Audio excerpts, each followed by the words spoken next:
Okay, folks. The conclusion of Freetrail's trailgating coverage of the Western States 100, broadcasting from an undisclosed location in the Eastern Sierra. My name is Dylan Bowman, joined by my partner in crime for much of race week, Tim Tollefson. Tim, good to see you, buddy. It's gonna be so sad when we don't sit side by side for every single day for the next couple months, but I'm ready for a little breather. Yeah, and what a weekend it was. What a week it was. We're going to just kind of bang through our high level and like more in the weeds observations from what was just an incredible edition of the Western States 100 before we get into it. A big thank you to the man behind the scenes, Mr. Ryan Thrower. You also had the week of your career, maybe, in terms of your output and productivity, and we certainly appreciate it. Thank you to HOKA for their support of our coverage. And make sure you subscribe to that or smash that subscribe button. Okay, with all those bases covered. Tim, you can tell we're a little low energy in studio here today, but we're going to land this plane, and we have a lot to talk about. We're going to try and keep it as succinct as possible, but maybe let's just tell me about your emotional state right now. Do you feel like you've been through the ringer in the same way that I do? I feel like despite not running 102 miles from Olympic Valley to the track in Auburn, that I went through all the emotional highs and lows that our runners did. And so I feel like I can empathize to some degree, but I am sitting here with a full heart. Yeah. Definitely some tired legs, an exhausted mind, but a full heart. Just, a complete display of what we love about the sport. Yeah. The community was out there over the last couple of days, and I can't imagine being anywhere else at the end of June every year than right there with the Western States community. Yeah. I've run a total of an hour in the last 3 days, and I'm physically wrecked. My back hurts, my neck hurts, my hips and ankles hurt. And it's all because I'm so emotionally drained. So it's the body-mind connection. This is the kind of stuff you come to Freetrail for. But diving into the deep trail running analysis here, Tim, I've got the men's and women's top 10 up here, but I feel like let's just start with the champions real quick, because it was an interesting year, and there's a lot to talk about with these two respective amazing Western States champions. Caleb Olsen comes in as M5, the fastest Western States debutant from last year, runs 14:11:25, less than 2 minutes removed from Jim Walmsley's course record from 2019. Top line reactions to Caleb's performance.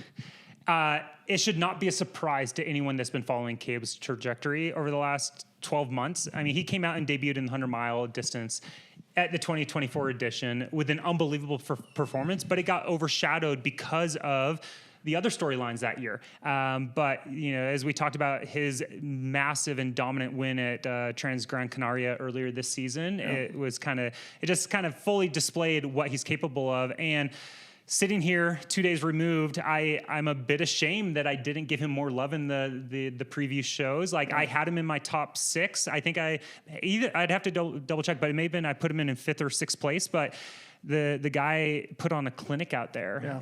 Yeah. I'm very happy to see that. I think it's at Western States we're blessed to have had him come, because he's really more of a well-rounded mountain athlete that I think his heart probably lies more in the alpine. Yep. And so the fact that he came and dedicated 2 years of his career to Western States, it was a special thing to witness. And I think people won't recognize it maybe till years down the line that that was obviously one of the great performances we'll ever see on this course. And, I thank Caleb for letting us be witness to it. Yeah. Your point is well made in that I think when all is said and done, history will remember Caleb more as a mountain runner. But now with Trans Gran Canaria win earlier this season with a course record there, 2 minutes off Jim Walmsley's course record at Western States, clear the dude has wheels. My question for you before we move on, Trail Runner of the Year, is he in the lead right now with the winning course record at TGC and now a huge win at Western States? He's on my very short list, and he's at the top of my list 6 months into the year. Absolutely. I think it's going to be hard, even if he did nothing the rest of the year. We've seen some of those years where Jim basically had 2 performances, and a win at Western States we know is worth so much more than almost a win, course record, or multiple wins over multiple distances. We just know that Western States has like a multiplier to it in terms of its importance on the season and the year of anyone's kind of CV throughout the 12 months. Yeah. So now looking ahead for Caleb, he's on Team USA for the World Championships, which is a team that has Jim Walmsley, Adam Peterman, Trayson Knopp, Tyler Green. There's one other resume spot that I'm forgetting, but Caleb's on that team. Yeah. The Stars and Stripes are freaking stacked at the World Championships in September. I think if the world wasn't already on notice, I think the red, white, and blue have just cemented, a statement that everyone's going to be watching, what the Americans can do out there. Yeah. Okay, Abby Hall, 16:37.16, fourth fastest time in race history. I mean, just as a fan of comeback stories, this is what everyone wants. She embodies and absolutely encapsulates her career was on this upward trajectory.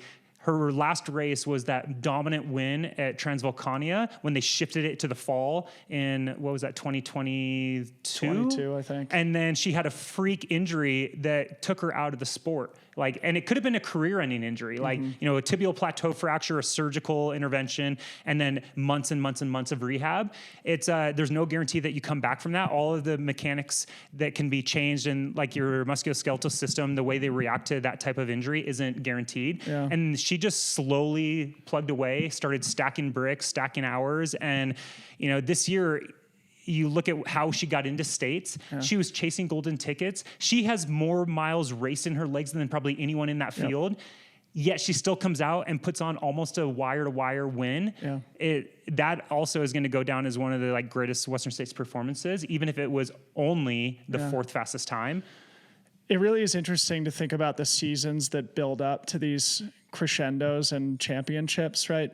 Some athletes opt to race at a lower volume, opt for lower overall racing mileage coming into their peak competitive event of the season.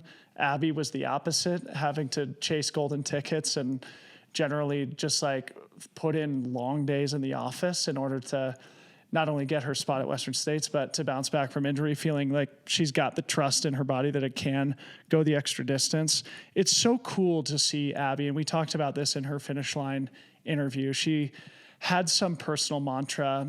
This won't be totally accurate, but it's directionally correct. Something about just trusting that what's meant for you will come to you. And she just, I think, has trusted her ability to come back from this massive injury for the last couple of years. It's seemingly never having a doubt in her ability to reach the same level or exceed it. And here she is, a Western States champion now. Something she's been dreaming of, and dreams don't always come true. I had a front row seat to her and Cordis coming through a Quarry aid station at mile 90 on Saturday evening, and she nearly dropped Cordis leaving that aid station. She was so dialed, came in, asked for some anti-chafing, lathered up, and just booked it. And Cordis was left there trying to get his bottles together. I was like, Cordis, you gotta go. Yeah. It just showed that she knew she was being hunted. Yeah. She wanted to secure that dub, but. Yeah, and we said this in the pre-show where, you got to be careful of kind of having those speed goggles of Strava weeks that stack up, and you get kind of wooed by that. But she mirrored Katie Scheid's build up to last year, and it's we should not be surprised that she stuck it. It was kind of proof was in the pudding in 2024, and then she replicated a very similar build up. Yeah. And she's sitting here now as a Western States champion. All right, so speaking of the fact that she replicated Katie's build-up from last year, I pulled something that I think is going to be interesting to you and to the audience and that will lead to a fun conversation. Going back to Rob Krar and his first win in 2014, we've got Rob Krar, Jim Walmsley, Andrew Miller, Beth Pascal, Ruth Croft, and Katie all trained in Flagstaff, Arizona before the race. In the last 10 years, that's 6 champions, plus Rob's got 2, Jim's got 4. Oof. So that's probably 11 victories in the last 10 years, just of people who've trained in Flagstaff. If you're a professional athlete in your late 20s, early 30s, and you're really teeing up Western States, at this point, is it irresponsible not to go to Flagstaff to do your final training block? I kind of feel it is. Brand managers, if you're signing a young athlete, it should be required. Yeah. It's like a line item. You will move to Flagstaff if you're targeting. I think it's you're like right. How brands like are putting up these chalets in Chamonix all summer, or like, you know, putting the whole team up in the Truckee to North Lake Tahoe region before Western States. No, you need to just have a team house in Flagstaff, at least from, call it April 1st to June 25th. You are every not year. wrong. Flag has so much going for it, and for a race like Western States, I think it has proven that it's where champions are made. It's it gets a lot of flack for not being a mountain town because it doesn't have like proper alpine access. But if you're prepping for something that's very runnable and there is altitude at States, Flag has altitude. Flag has heat. Flag has access to the Grand Canyon. It's 2 hours away. It's dry. It's dry, and so I think if you're breaking down those variables, it would be irresponsible. Unbelievable. It's hard to make a case against that. Yeah. All right, so let's button the second and third place runners for both races also. Let's start with Chris Myers, Kilian Jornet. Chris runs 14:17:39. Kilian less than 2 minutes back, 14:19:22. The breakout star potentially of the day, Chris Myers, holding off a charging goat at the end. Kilian made up a ton of time at the end, but maybe just comments on the rest of the men's podium. Chris, I love to see it. He's a guy that I guarantee most of our listeners were not really familiar with him. Similar to, the Caleb Olsen portion of last year, Chris debuted at Western States last year, squeaked into top 10, which he was only a couple seconds basically in front of Blake Slattergan, probably the fastest 10th place finish ever at Western States history in his debut. But because everything else happened, no one really took note of it, other than his close friends and family. And the fact that he came out, this was his career performance. And something I loved about it was that he put himself at the front of the race early. Like at last chance going down a swinging bridge, he was leading the race. Yep. So he was running as though he belonged, which he did. He ran with confidence. He was picking the ear of the great Scott Jurek, who was on his crew. Yep. And I think he demonstrated that like these young kids are here to stay. They're here to play. And one thing I also loved about Chris Myers was that the way he approached the race was also he was serious, but he lightly held like some joyful playfulness, putting on a snorkel to cross the river. Like, are you kidding me? In second place, like he's being hunted by the GOAT of trail and ultra, Kilian Jornet, and he has the time and the wherewithal to put on a snorkel and enter the river, all smiles, make everyone laugh, but it highlights that, hey, he was in control of his race. You got to believe that he had to carry that all the way up to Green Gate too, right? I mean, like you can't just dump that on the far side of the river and say, hey, somebody take care of this for me.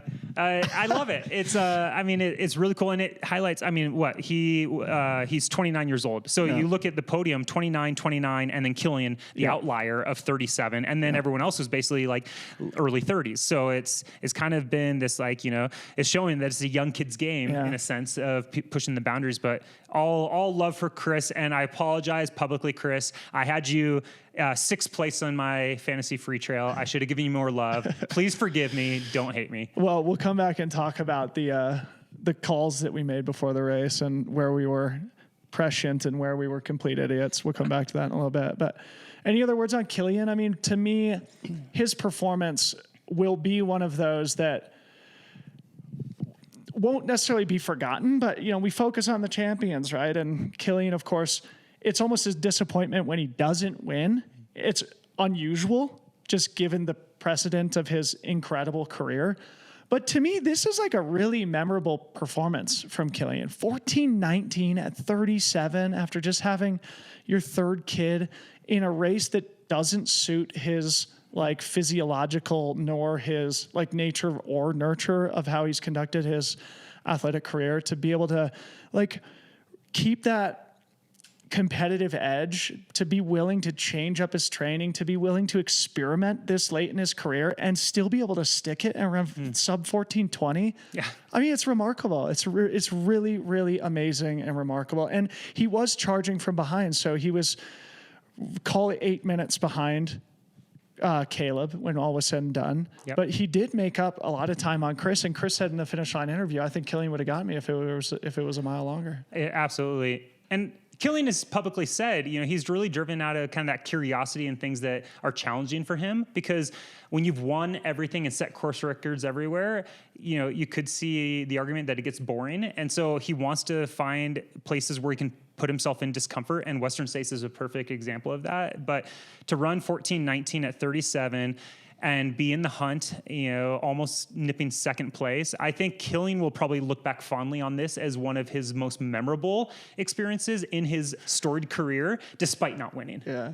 His finish line interview was also great and hilarious, just kind of making the joke, oh, these young kids, man, they're just running too fast at the front. We don't get to enjoy the views. We don't get to look at the nature and really appreciate it. Where we actually have to tempo this entire 100-mile race, and he's showing that he's still up to the task. Women's podium, Fu Zhao Zhang, back-to-back second places, Marianne Hogan. They ran, I believe it was the 7th and 11th fastest times ever. Fu Zhao only nipped Marianne by 2 minutes and 20 seconds. So it was a battle between those second and third positions. Marianne also getting her second podium at Western States. Comments on that duo? Marianne, she is one of the few athletes that have shown that they can run any race. 2 years ago, or was it 3 years ago, she did the Western States UTMB double and podiumed at both. Mm-hmm. And she came off of that really great Canyons performance, but I think it was really setting her up for this one. And I just recently, or just today, saw this incredible video of her coming through the Forest Hill aid station, mid-stride, just puking everywhere, and then just continuing on, didn't miss a step. And I was talking to a lot of people at the finish line where if we were have this hierarchy of the toughest people, it's women at the top. Yeah. Then you have you have mid packers and back of the packers. Then you have adolescent boys. Then the very, very bottom, you have elite pro men. Yeah. And we're scraping at the bottom. And you see any of these dudes running, they're going to stop and puke. Marianne won't take that moment. She's going to puke on herself or into, her next step because she doesn't want to waste time. And I'm just really impressed with what she did. And then Fu Zhao, seeing her come through Forest Hill, she was ripping. Yeah. Every part of the course. And she came by Rod and I as we were walking from Quarry towards the highway. And even at that point, she clearly was running away from Marianne and chasing down Abby, but she was full stride. It looked like she was out there just for a tempo run, 90 miles into the race. And, now to have that time on top of the 16:20 last year, she's building one of the best career portfolios of Western States in the history of the race. Yeah, shout out to Fu Zhao and Marianne. I think worth mentioning too, this is Marianne's second podium at Western States, also has 2 at UTMB. That's incredible, just as a proof of consistent high performance on the world's biggest stages. To be 4 for 4 at those 2 big events, each of them she's done twice, and each time finishing on the podium. That's really, really incredible. Shout out to the Canadian Marianne Hogan. Okay, let's just rip through the rest of the top 10, starting with the men, and then I've got a bunch of fun little things that we can use to chit-chat about before we wind down here. 4th place, Jeff McGavro. Incredible performance from him, 14:30. 5th place, Dan Jones, 14:36. Seth Rulings just sneaks under 15 hours. We were joking. He finished in 14:59:36. I said, oh, dude, you're a 14 and change guy now. 14 and change for Seth Ruling, the year of the boy. In 6th, Ryan Montgomery in 7th, 15:54. That's interesting. A 55-minute gap between 6th and 7th in the men's race. Hans Troyer in 8th, 6:06:52, the youngest runner in the top 10. Peter Frano from Slovakia, 6:10:44. And then Hiroki Kai rounds out the top 10 for the men, 16:22. Comments on any or all of them? I want to say something about every single one, but what you just noted about the gap between 6th place and 7th place being 50 minutes, that shocked Rod and I, where Rod had cracked basically just after Alt, and we were chasing from Forest Hill all the way till when he cracked after Alt. That's a good 25-ish miles, and we didn't catch anyone. No one caught us. And then for the next 2 hours, basically, we were stumbling down the trail. No one passed us. Yeah. And at one point, Rod made the comment of how has no one caught us? Like we were hemorrhaging time, but I think it like highlighted what we said, in the pre-show of, if you get a pack of 15 guys going out at sub course record pace, like there's probably going to be some collateral damage. And I think we saw that, and it allowed for that kind of second wave of guys to really kind of sneak in. But there was a big gap where normally like last year, there was no time to be lost. Like we talked about Chris Myers and Blake Slattergan fighting for 10th place in 15:10-ish. Like this year, if you weren't with Seth Ruling cracking the 15-hour barrier, there was almost an hour before the next runner. And then just high level, what I think is fascinating is you look at the top 10 historical times now at Western States. Jim and Jared are the only two that are left from not the past 2 years. So like 7 of the top 10, 7 of the top 10 are now from the last 2 years. The only other people that have cracked that top 10 are Jim with 2 performances and Jared Hazen with 1, both kind of all time in their respective years. But the entire list has been rewritten. And a guy like Jeff McGavro, he is hanging on in 10th place in a 14:30:11. He barely makes the top 10 with a 14:30:11. And he beat Caleb's best Western States debut ever. It's insane. It's crazy. And that it leads into something we're going to talk about in a little bit as it relates to why things have gotten so much faster recently. Anything else on the men before we go to the women? Hiroki Kai, shout out to him. Yeah. He came through, Hiroki Kai, much love. He came through a quarry, and everyone, Hal, Kozak, all of the legends there, they're like, is this guy real? Like, he had so much energy. He was bouncing off the walls with his little camera on his hat. It was so great. And he was just chatting people up, and then he just bounced and left. But like, it was really fun to follow his day. All right, I want to come back and make a comment on him too. But moving to the women here, starting in 4th place, your good friend, Ida Nilsson, who had an incredible day and was battling it out. We thought she was going to chase Abby Hall down at one point. She finishes only 23 minutes off the win in 4th place, 17 hours flat. Fiona Pascal in 5th, 17:21. Ho Ha in 6th from Vietnam, 17:23. Hannah Allgood in 7th, 17:39. Caitlin Fielder in 8th, 17:47. Keely Henninger in 9th, 17:57. Her second 9th place in her career. And then Emily Hawgood rounding out the top 10. 5 top 10s in a row for Emily Hawgood, 18:11. Comments on 4 through 10? Well, I'll start with my girl, Ida. One of my stone cold locks was that she was going to get the Masters course record, and I came up short on that. She was 4 minutes off her own record, but I did say she would be one that would hold her hand in the fire until she got 3rd, 4th, 5th degree burns, and she would not pull it out, and I think she proved that. I just want to read a quote that she put up on her Instagram today, and this is about the race. It was very clear. It was just very concise the way she operates, and it says, quote, "To be honest, I don't know how to feel about the race yet. I have been in quite a bad state after the race, and it's hard to feel either disappointment or happiness. The only thing I feel is that it's nice to lay down because then I'm not dizzy." Wow. Like what just the toughness is right? and you strip out some of that, and it's basically she doesn't know if she should be happy or disappointed. Clearly she had a goal. She wanted her own course record, but she also wanted to win this race. She's 43 years old.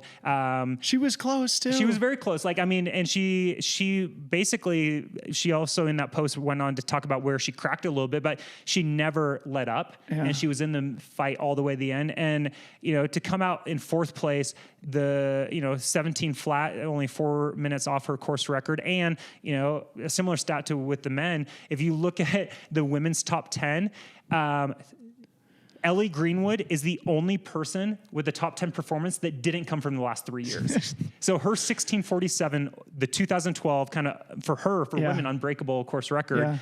Is hanging on barely. Stood for 12 years, and everything else has come from the last 3 years.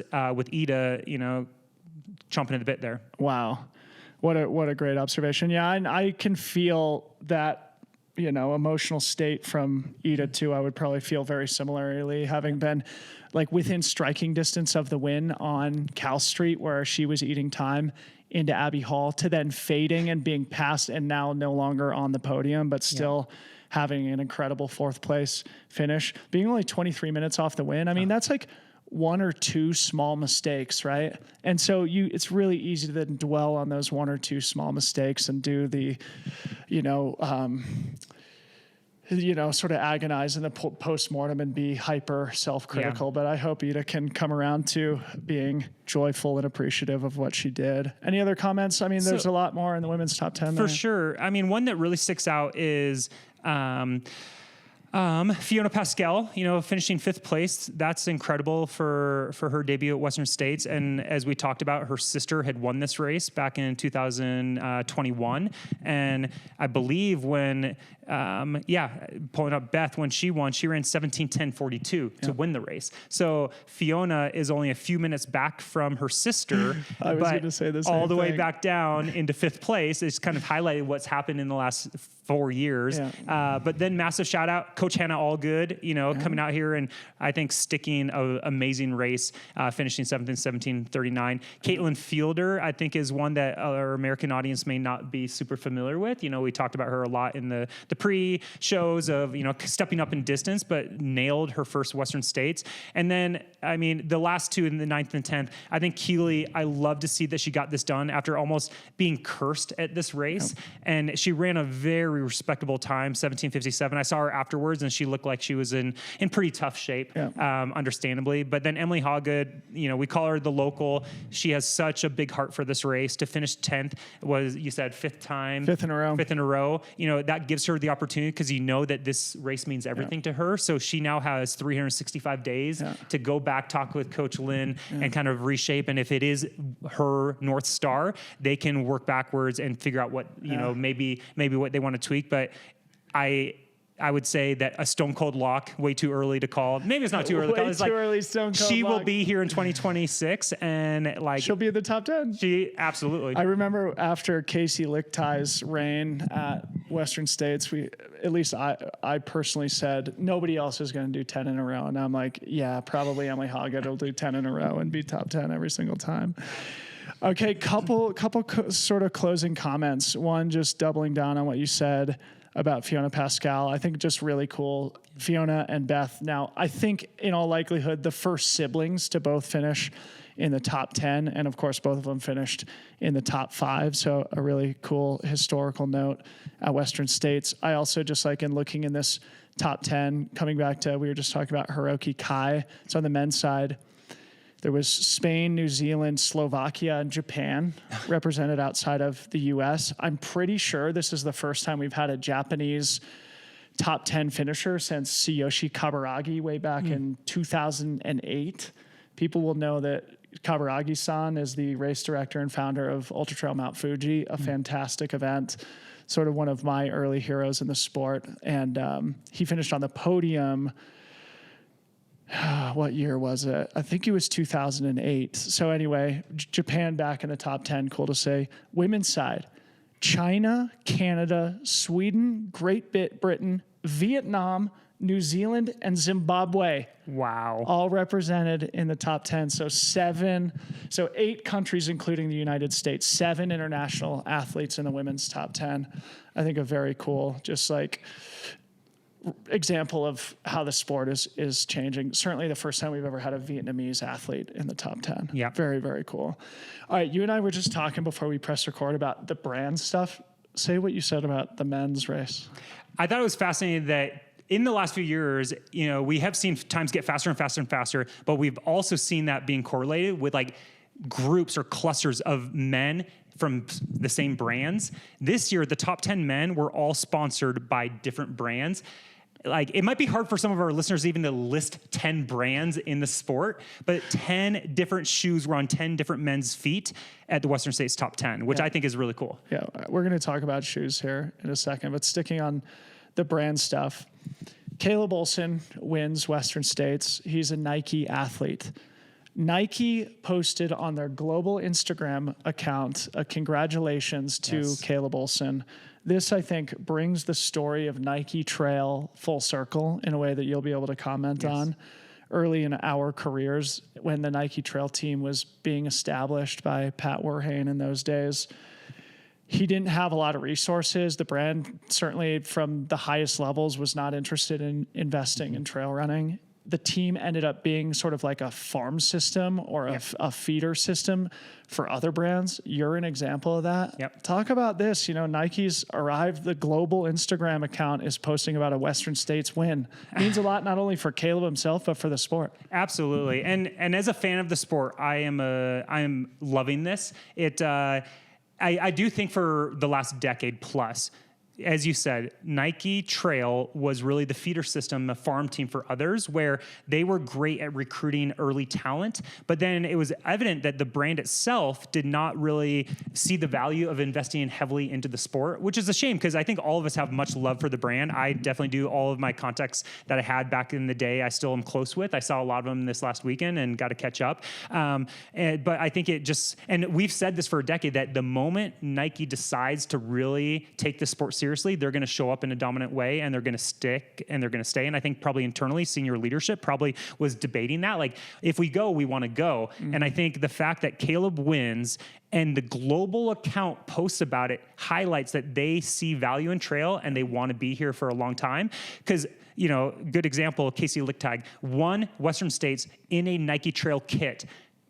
Crickets. Nothing. Like, we were begging to even put it on, we need a Nike Trail account. I don't think that even existed at the time, but there was no, love shown. And, it is not to throw any shade, but it's just that was the reality of where the brand was. But I think now it highlights that this isn't, and love to see it. It's I think Caleb and this new, and also they released the ACG kind of rebirth at the Western States this year, and I think the rumors are that they are retiring Nike Trail, so ACG is going to take over everything, which I think actually is a good brand play. But I think it really demonstrates that we have a new player, a $1 billion brand that sees value in our sport, and hopefully that means that there's more opportunity for men and women to make a living in the sport. Yep. And all the talk was about the apparel too. I mean, we'll learn a little bit more about that, I'm pretty sure. But everybody was saying that weird netting shirt that Caleb was racing in is some sort of cooling innovation. You know what I think it happened? Like, some of the design kids at Nike just were shopping at Vaughn's one day and they pulled up a peach or a pear and it had that little coating around it. And they're like, you know what? We should just make a shirt out of this. And then they tracked them down. And I love to see new things being pushed. We always talk about the heat strategies, and the apparel is one that people are tweaking with, but we haven't really seen innovation in apparel. Yeah. It's been more topical. We haven't seen stuff. The 4% super shoe of apparel yet. Nope. Maybe that shirt is going to be. They're going to release this it's a the Nike 3% crop top. Yes, exactly. Okay, the Western States shirt. Okay, so sticking on this subject, I have kind of a provocative thing to toss into the conversation here that I think will be interesting. So, I'm not saying I believe this, but I think just speaks to the evolution of the sport and is in downstream of the things that we're talking about. Kilian Jornet, of course, one of the founders of Normal, finished in third place, 8 minutes off the win. Marianne Hogan, an athlete for Salomon, finished 13 minutes off the win in the women's race. Neither of them had a super shoe or a plated trail super shoe. Last year, you were the one who flagged to me that 17 out of the top 20, so the top 10 men and women, of course, there's 20 there in aggregate, and 17 of those 20 were wearing a plated trail super shoe. Provocative statement, question. Does the lack of a super shoe prevent Kilian and Marianne from winning the race on Saturday? Ooh, it's you got to think there could be something, it's got to be the shoes, right? It's, in other words, is that an 8-minute advantage in a 14-hour race?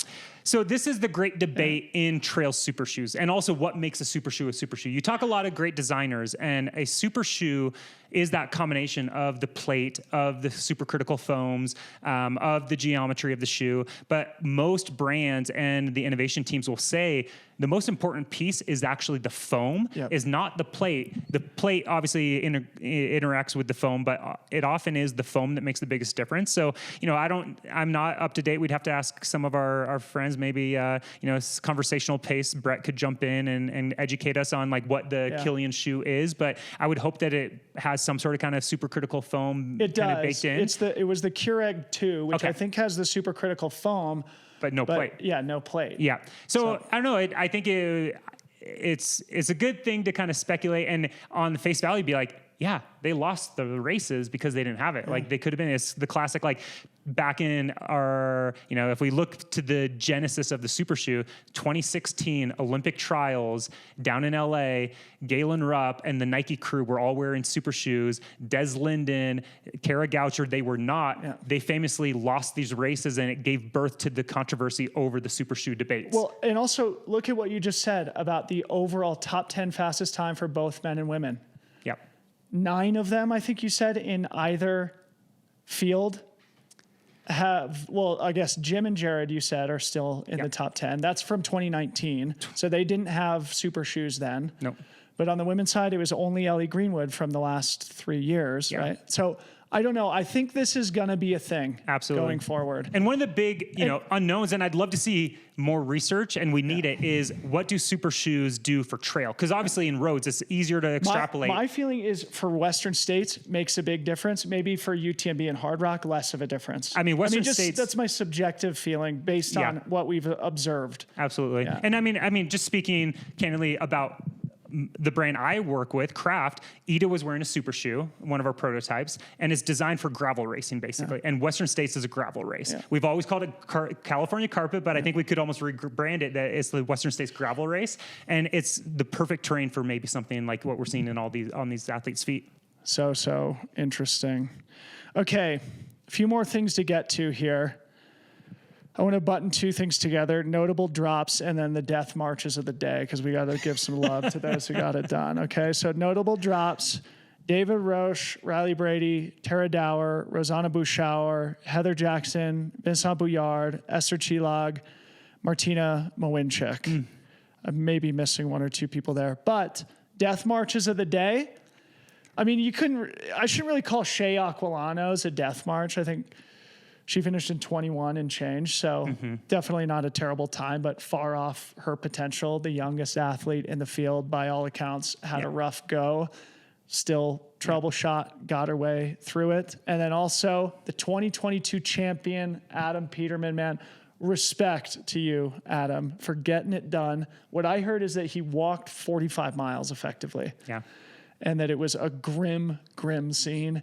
His fiance, Erin Clark, passed him at Cal 2, I heard, a place where you've had yourself a little bit of a pity party in your career. But I just wanted to give a shout out to them, because obviously there's a time and a place to march it out. There's a time and a place to bag it, and no judgment to anybody who pulled the plug. But I just wanted to give some respect to Shea and Adam for walking it out. Absolutely. And I'm glad you highlight that, because Western States is special for a lot of reasons, but one of those is only 369 people get to run it each year. And we had over 10,000 entrants trying to get in this year. And so it's a very coveted spot. And barring injury, illness, other things that could be affecting your safety, crew safety, volunteer safety. I'm not one for DNF, to avoid DNF at all costs, but I think something like what Adam just did, I think not only is he going to learn from this, like he's going to pull something. It may not be something that he recognizes today, but in the long run of his career, he will. Yeah. He also has cemented himself in the Western States community. The 1,500 volunteers that were out there respect him more for doing 100%. This. 100%. The community at large respects him more for doing this. And I would hope everyone in his inner circle, including brand partners, respect him equally, if not more, for this, because it's a special thing that he did. And he really, paid tribute to everyone that was on that wait list, trying to get in, putting tickets. And it highlighted just kind of like what Western States is about. It's about the highs and the lows. 100%. So he's got a winner's belt buckle. Now he's got a sub 24-hour buckle. He finished in, I think it was 23:09. So maybe later, in his 50s or something, come back and get that sub 30-hour buckle too, so you can round out the buckle collection. And it's really neat that he got the experience of crossing the finish line at 4:03 a.m. when there's literally Craig Thornley and some volunteers and maybe a handful of families, versus his win in 2022 with thousands of Dorian fans chanting his name. Yeah, doing the finish line interview and everything. Yeah. Okay. All right. So now coming back to some of our predictions before the race, just to pat ourselves on the back and also acknowledge where we were wrong. Let's start with the stone cold locks. My pick was that Adrian McDonald would finish in the top 10, lock it, throw away the key. It's happening. Sorry, Adrian, he didn't do it. I think he was 14th or so. Still got it done. And he was sort of in that position, it felt like, all day. And I was just waiting for him to pick up some carnage. Unfortunately, it seemed like he was a little bit of a carnage himself. But still finished, but then you knocked it out of the park with your stone cold lock. Your prediction was the first runner over the top of the escarpment would DNF. We're not, dancing on anybody's grave here, but You were accurate. David Roche was the first over the top of Emigrant Pass, and he didn't make it to the finish. I hate to be right, but the fact that when we were previewing these shows, it felt inescapable that with that much talent, eagerness, and energy, and we talked about the multi-stage rocket, that like there was going to have to be collateral damage. And when you have that much energy and hype, it's easy to kind of like get pushed out. But I think David played an important role of pushing the field to where it went. Yeah. I don't like sitting here being correct, but it kind of felt that's why it's a stone cold lock. And then my other one that I just missed was that Ida would break her own course record, or the Masters course record, and she came up 4 minutes short. So I just barely missed that one. So was that a spidey sense or a stone cold lock? The Ida? Yeah. I believe I said that was I said a cold stone lock. Yeah. But the ice cream. Yep. Yeah.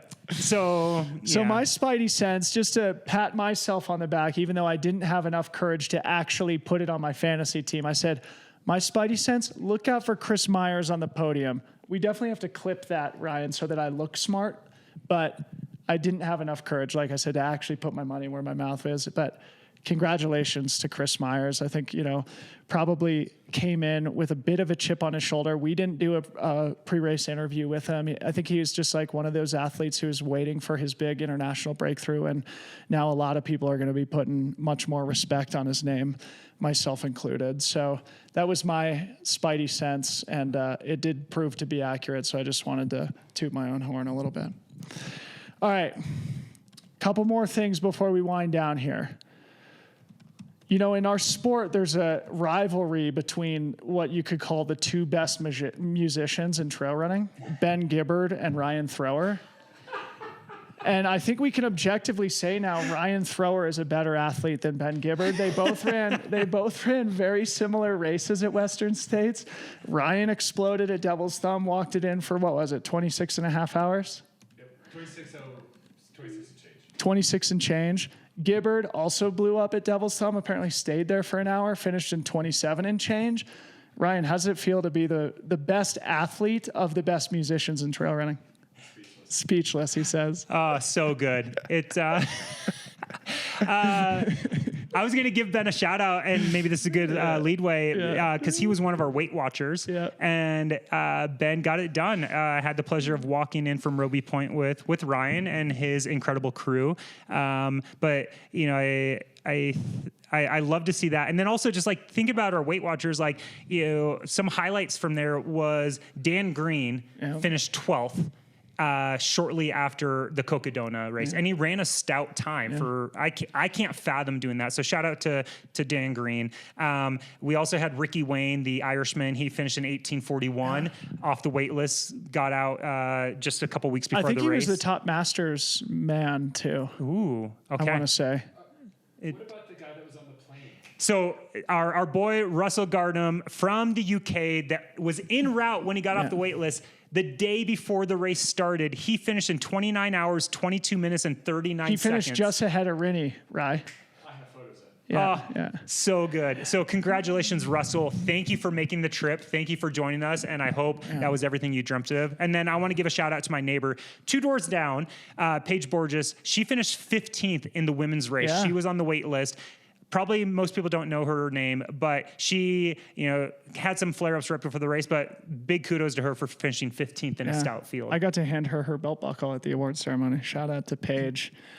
Okay, 2 more other quick things before we wind down, but before we do, because this will be a good lead in to what we'll talk about next. Thank you to HOKA for all their support of our coverage throughout race week. It's so fun to be able to do this, to have our studio set up at the coffee bar all week. Even though it is exhausting, it's amazing to be able to share the Western States 100 with everybody and also get to experience it ourselves, and HOKA provided that opportunity for us. Go check out that Mafate X. Also, the news is already broken, but you got to go look at the photos of Fu Zhaojiang's footwear at the end of the race, the Mafate X trail. That thing is coming, and it is really, really nasty looking shoe. So thank you to HOKA. Check out HOKA.com. Check out all their great trail running products. Okay, so speaking of HOKA, of course, they have really helped to support the explosion of the Western States live stream broadcast. And I have a few stats I just want to share because I think this will be interesting to the audience, and also is another one of these examples of just how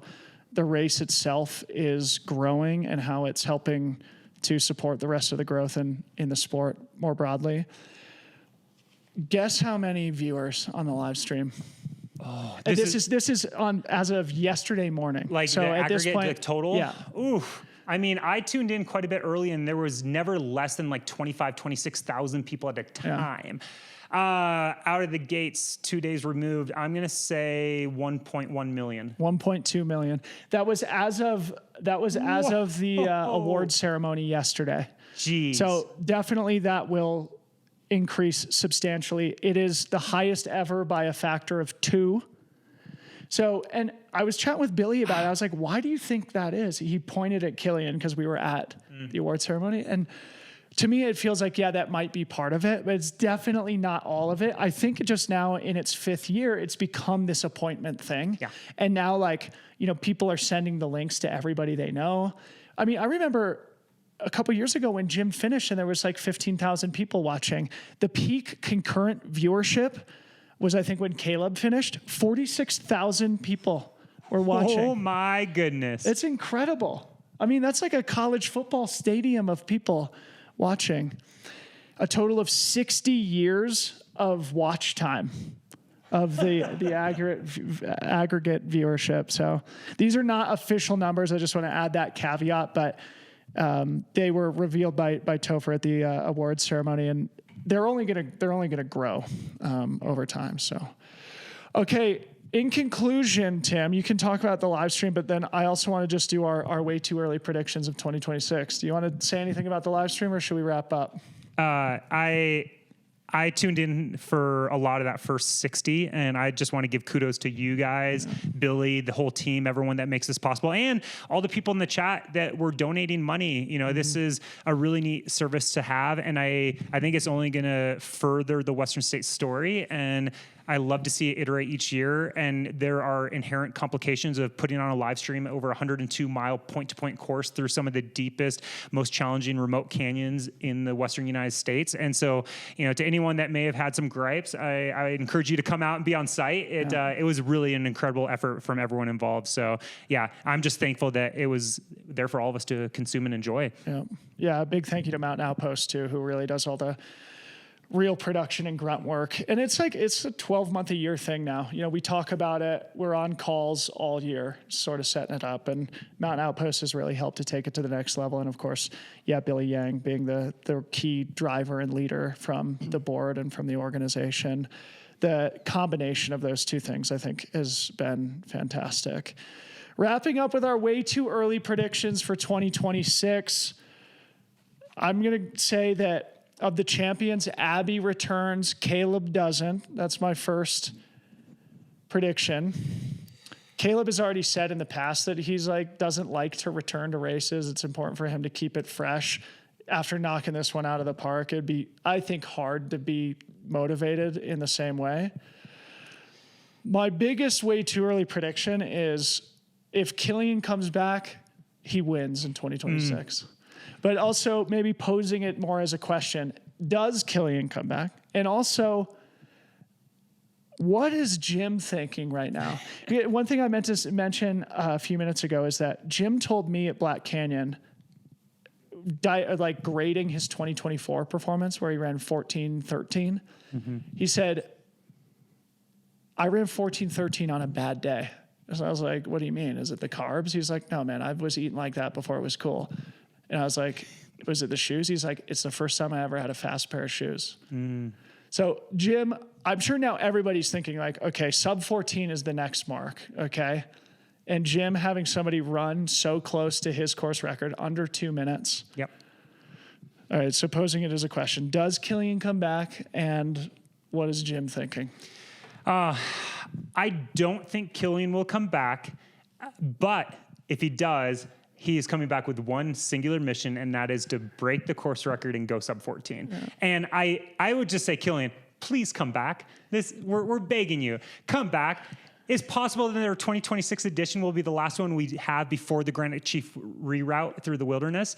And I want to see someone break 14 on the current course, because we talked about, I think once that happens, it might be 2027. Yeah. We're going to lop 10 minutes off of these elite men and women's times. And so I think next year, I'm just going to put it out there, like, we need to sub 14 in 2026. Yeah, well, wouldn't it be perfect? Because Killian finished third in 2010 and then first in 2011. It'd be poetic. What if he did third in 2025 and then first in 2026? Killian, you can't. We like perfect endings. Yeah, please come back.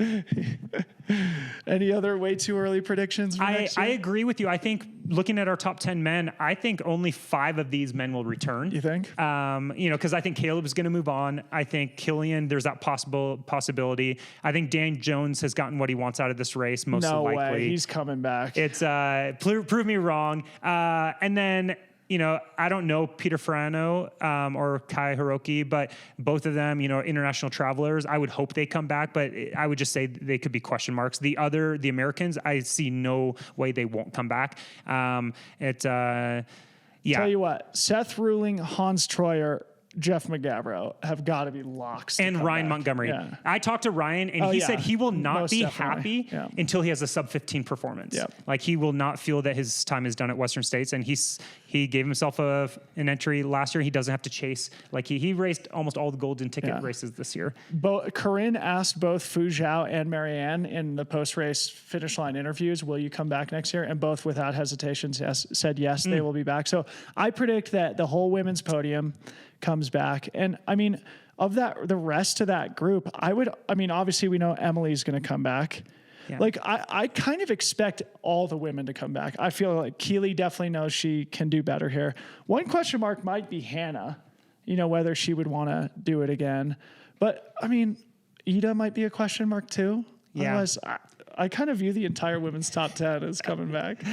Yeah, I think they're all coming back. I do. It's I don't know. And so, way too early predictions. I think next year the women will have 4 or 5 women under 16. I don't know. Next year's the year we go sub 14. Unless it's hot. Yeah. Like, even if it's the same temperature it was this year, we're going sub 14. Imagine what Jim said, putting that into context. He ran 14:13 on a hot year. He set his course record in the low 80s without fast shoes. Yeah. Imagine what he would do, not only with the fast shoes, but having a grip of dudes pushing the entire way. Yeah. Like, 14 could get obliterated. Yeah. Like, it's that's why I think this, like, Killian and Marianne convo is interesting. Yeah. Of, like, finishing so close to the win but without carbon in their shoes. Like, I mean, if Jim thinks it makes that big of a difference and he's the best to ever do it, you got to think it actually does make a difference. Killian, with his foundation, everything he's doing, he's anti-carbon, so he's really trying to, like, be environmentally friendly. Yes. So he's working on his footprint. So thank you, Killian, for setting the standard and showing that you can almost win with a low carbon impact. Yeah, and of course, this is all meant just to be as a conversation starter. I think it's interesting. I'm not suggesting that the actual champions didn't deserve to win. Of course, they absolutely did, and both put together historic, great times. But I do think now the equipment that the athletes use as part of their partnerships with brands are going to have more and more of an impact on where they stack up in the rankings. I mean, we didn't talk about it, but Terex, that shoe has been proved out to be a very fast shoe. I mean, they put 4 women in the top 10, plus Dan Jones, who ran another 14:36. So remember it makes a difference. The great Tom Evans won this race in 46 or something. Yeah. And it's wild that just in those short couple of years, it continues to change. All right. Any other closing comments? I do eventually want to talk about TrailCon on the pod, but we don't need to go into that now. But that was a really fun thing that we really haven't explored at all. Go ahead. Please. Yeah. We're going to hand the mic over to executive producer Rye. Shout out Addie Thompson, crew captain of the year. She's done it 4 years in a row. Nobody asked her to do it next year. She deserves it off. Brett Jorgensen and Clara Frosner just helping us film. Dom Stone, who is a photographer at the river. I guarantee you next year you're going to see people with water cages because he's a surf photographer too. And he took this amazing photo of Caleb where you can see his Nike shoe. And shout out to you guys. Thanks for letting me say some words. Thank you, Rye. Amazing. Ryan Thrower. Way to land the plane. Tim, any closing? Do you have a final transcendent truth to send our audience off after such an inspiring weekend? So I personally don't. My brain is fried, but I want to, use some words as a tribute to a great writer, thinker, and East Side trail runner legend here, Jeff Kozak. He wrote something really special that I want to just read to people. And he wrote this morning with a photo of myself and Rod slowly stumbling out of Quarry Road as the sun was setting on us. And he wrote, the counterpart to, quote, all gas, no brakes is painful to experience, painful to witness, but that's life. And that's ultra running, especially when you're willing to go all in.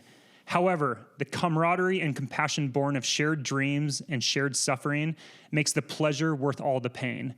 And that will be my enduring memory from watching Rod and Tim slowly depart Quarry Road. It's, I think it just really speaks to go after your dreams, let people love you, be part of your journey, and know that if you come up short, it's going to be worth it. And don't get discouraged, dust yourself off, and sign up for another race. Yeah. It's, I just think that he captures that perfectly. A Kozak truth bomb. And we'll look forward to Rod sharing his side of the story eventually. But shout out Rod for running a very, very brave race. Okay, in conclusion, subscribe to the channel if you don't mind. It would be great. Oh, note on fantasy. We had 3,300 people play fantasy for Western States. Holy cow. That's definitely the most by a factor of 2. I finished 2,000 and something. I was going to say, I was way back. Yeah, terrible. Wow, good Wait, job, I want to Ray. find out where I was then. I may have beaten you two jabronis. Yeah, and a final, thank you to the team. Ryan just called out the rest of the crew that was on Team Freetrail, but it was great to work with you, Tim, again, all week. It was great to work with Danny Moreno, MK Sullivan from back at Broken Arrow Days, seems like forever ago. The whole team who worked on TrailCon, that was a huge team effort. Of course, Tim and Corinne. It was a freaking huge week for Freetrail. Probably the biggest week we've ever had, and I mean that in a good way, probably one of the most successful and fun weekends. So oftentimes we go to these races and we genuinely don't have fun because we're so busy. This week, I think, was an exception, even though we were very much looking forward to a break. And on that note, we appreciate you also for watching, listening, engaging, sending links to your friends, smashing the subscribe button, watching the live stream. All those things are really important to keep us fueled and motivated here at Freetrail. So we appreciate everybody who watched and listened also. With that all being said, for Ryan Thrower, Tim Tollefson, I'm Debo, Western States 2026. See you there.